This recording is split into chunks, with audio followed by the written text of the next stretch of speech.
اس وقت مجھے جوائن کیا علامہ طاہر اشرفی صاحب نے۔ السلام علیکم طاہر اشرفی صاحب، اور آپ کی جانب بڑھنے سے پہلے میں یہ سوال ضرور آپ کے سامنے رکھنا چاہوں گی کہ ہم یہ دیکھ رہے تھے جس پوائنٹ پر میں اس پوائنٹ سے آغاز کروں گی جب امریکہ اور اسرائیل نے مل کر ایران پر اٹیک کیا اور پھر ایران نے ریٹیلیٹ کیا، اور جو بھی ان کی اسٹریٹجی تھی اس اسٹریٹجی میں ہم نے دیکھا کہ جہاں جہاں امریکی بیسز تھے، چاہے وہ سعودیہ میں تھے، قطر میں تھے، یو اے ای میں تھے، وہاں پر انہوں نے اٹیک کیا، اور ظاہر ہے اس سے ایک بڑا خطرہ یہ تھا کہ مسلم امت کا جو اتحاد ہے وہ خطرے میں پڑ سکتا تھا۔ لیکن الحمدللہ یہ پاکستان کے حصے میں کریڈٹ آیا اللہ پاک کی طرف سے کہ ہم وہ قوم بنے، ہم وہ ملک بنے، ہمارے وہ لیڈرشپ سامنے آئی ابھر کر جس نے امت مسلمہ کو بکھرنے سے بچایا، اور ہم نے ایک جوڑنے والا، ملانے والا کردار ادا کیا، اور یہ ایفرٹ ہم دیکھ رہے ہیں اس کی معترف دنیا ہو رہی ہے، بلکہ خود امریکہ پاکستان پر اعتماد کر رہا ہے اور یہ کہہ رہا ہے کہ پاکستان نے شاندار ڈپلومیسی کا مظاہرہ کیا، پاکستان ہی از دا اونلی میڈیٹر جو سارے خطے میں، ساری جنگ میں جو ہے وہ اس وقت امن کا رول پلے کرنے جا رہا ہے، امن بحال کرنے والا کردار ادا کرنے جا رہا ہے۔ سیم ود ہم دیکھ رہے ہیں تہران کی طرف سے پاکستان کی تعریف ہو رہی ہے، اور اسی طریقے سے سعودیہ میں بھی ہم نے دیکھا جس طریقے سے وزیر اعظم کا استقبال ہوا۔ تو پاکستان کی ان ایفرٹس کو جو پاکستان ایک امن کی خاطر بھی کر رہا ہے اور ایک مسلم امہ کو جوڑنے کی بھی جو کوشش کر رہا ہے، اس پر کیا کہیے گا؟ بسم اللہ الرحمن الرحیم، نحمدہ ونصلی ونسلم علی رسولہ الکریم۔ دیکھیے، سب سے پہلے تو میں یہ بات عرض کروں گا کہ الحمدللہ پاکستان پوری مسلم امہ کی وحدت اور اتحاد کا مرکز بن گیا ہے۔ ایک طرف ہمارے سپہ سالار فیلڈ مارشل حافظ سید عاصم منیر ایران میں موجود ہیں، وزیر اعظم صاحب جو ہیں وہ مملکت سعودی عرب میں موجود ہیں، اور وہ کوشش دیکھیے ہمیں پہلے دن کو نہیں بھولنا چاہیے کہ جب ہمارے فیلڈ مارشل صاحب حافظ سید عاصم منیر صاحب سعودی عرب گئے اور انہوں نے سعودی عرب کے وزیر دفاع امیر خالد بن سلمان سے ملاقات کی، پھر اس کے بعد وزیر اعظم صاحب اور فیلڈ مارشل صاحب گئے اور انہوں نے امیر محمد بن سلمان سے ملاقات کی اور یہ طے کیا کہ ہم نے عرب اسلامی دنیا کو اور ایران کو آپس میں متصادم نہیں ہونے دینا۔ آج آپ دیکھیے کہ وار زون ہے،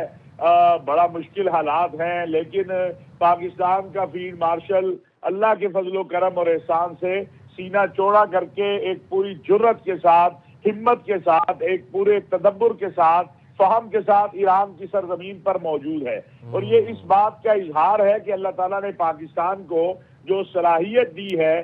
دفاعی اعتبار سے بھی اور امت کی قیادت کے اعتبار سے بھی، اپنے بردر اسلامی ممالک کے درمیان محبت اور اتفاق پیدا کرنے کے حوالے سے بھی، وہ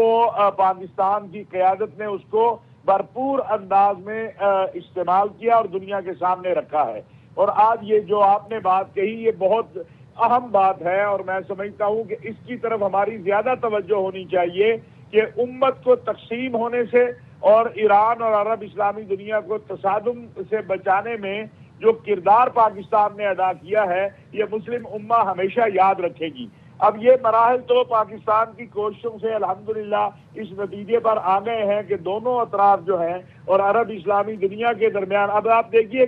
2-3 کام پاکستان نے کیے ہیں۔ پہلا کام کیا کہ عرب اسلامی دنیا اور ایران میں تصادم نہیں ہونے دیا۔ دوسرا کام یہ کیا کہ امریکہ اور ایران کے درمیان روابط پیدا کر کے جنگ کو رکوایا۔ اب تیسرا کام یہ کر رہا ہے پاکستان کے جو عرب اسلامی دنیا اور ایران کے درمیان غلط فہمیاں پیدا ہو رہی تھی ان کے خاتمے کے لیے کردار ادا کر رہا ہے۔ سعودی عرب کے ساتھ ایران کے روابط ہو رہے ہیں، متحدہ عرب امارات کے ساتھ کر رابطہ ہوا ہے، اور یہ پاکستان کی قیادت نے حقیقت میں جو ہے سعودی عرب کی قیادت کے ساتھ مل کر جو ایک ہدف طے کیا تھا کہ ہم نے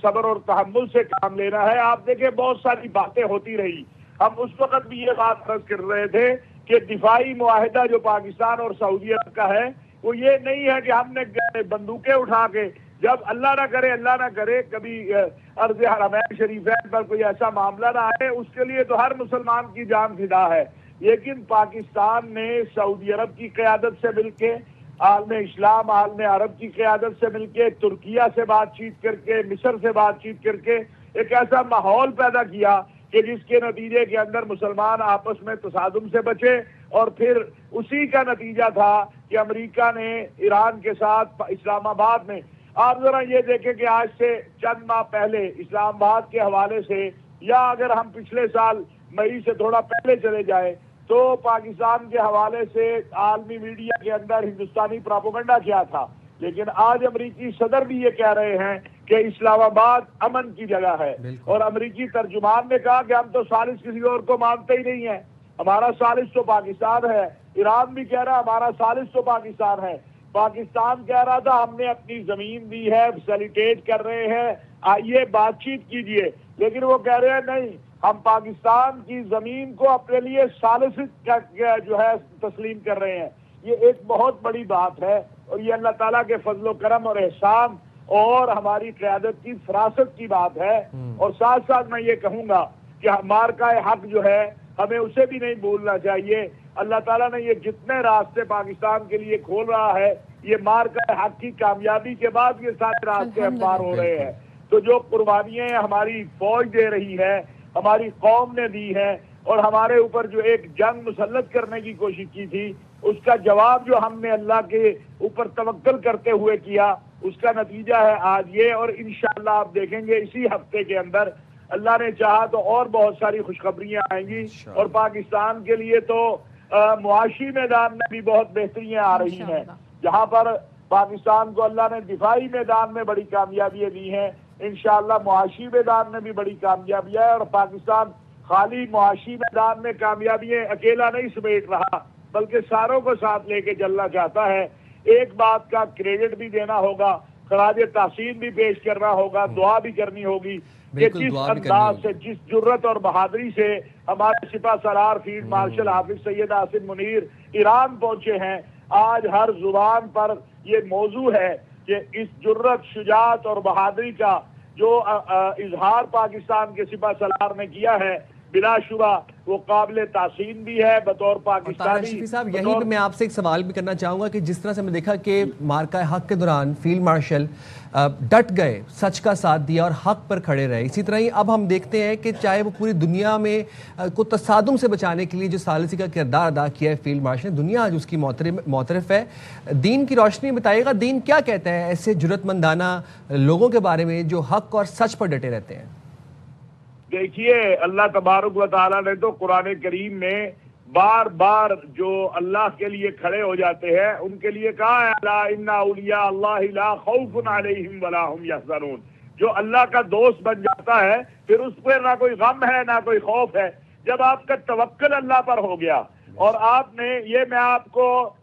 एक मुमकिन है इससे हमारे कोई दोस्त जो है वो नाराज हो, लेकिन हकीकत ये है, रात की तहज्जुदों में जब अल्लाह से मांगा जाता है और रात की तहज्जुद में जब अल्लाह पाक से अरजदाश की जाती है तो वो कभी मुस्तरद नहीं होती है। और अल्लाह तबारक व तआला ने कुरान करीम में इरशाद फरमाया है कि वमन यतवक्कल अलल्लाहि फहुव हस्बुह, जो अल्लाह पर तवक्कुल कर लेता है अल्लाह उसके लिए काफी हो जाता है। तो आप इन दोनों कुरान की आयतों को अगर देखते हैं कि अल्लाह पर तवक्कुल और अल्लाह के साथ दोस्ती, तो फिर उसका नतीजा यही होता है कि पूरी दुनिया कह रही है वार जोन है, इसराइल बड़ा खौफनाक है, तो मेरा सिपा सलार कहता है कि नहीं, मेरी अल्लाह पर तवक्कुल है, मैं ईरान की सरजमीन पर उतरूंगा, अपने भाइयों के साथ मिलूंगा। पूरी सहयूनियत का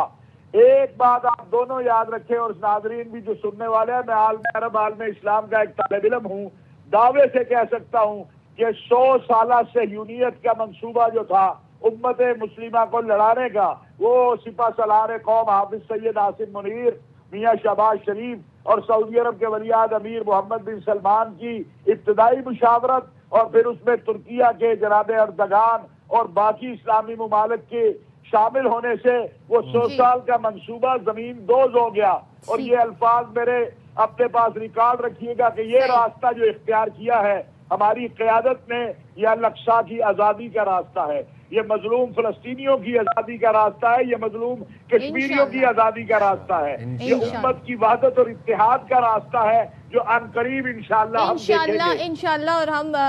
दुआ गो हैं कि ये पाया तकमील तक पहुंचे। थैंक यू सो मच, बहुत शुक्रिया। अल्लामा रशफी साहब हमारे साथ थे, सारी सूरत हाल पर बात कर रहे थे और इस टॉपिक के हवाले से तो कहते हैं ना, हम जितनी बात करें कम है, क्योंकि हम एज ए पाकिस्तानी आज बड़ा फख्र महसूस करते हैं अल्हम्दुलिल्लाह।